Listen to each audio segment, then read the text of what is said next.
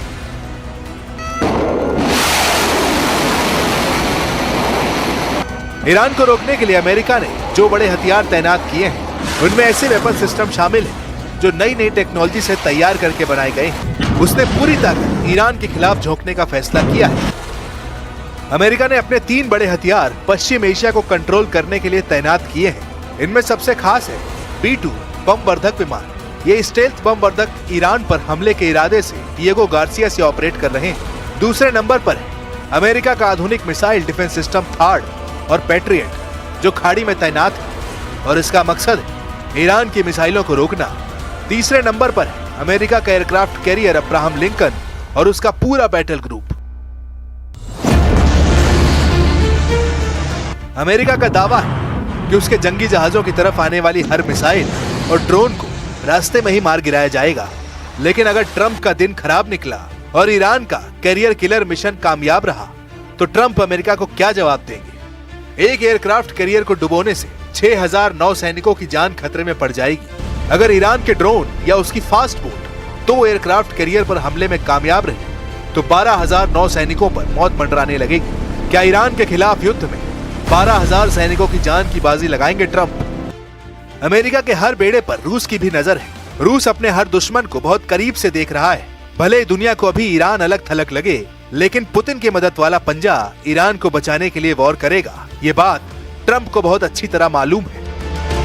Это нашей последней встречи с вами в июне прошлого года в Циндао произошло много событий, которые существенно повлияли на международную обстановку. Примеры Венесуэлы, Ирана требуют от наших ведомств организаций постоянного анализа ситуации в сфере безопасности и соответствующих действий.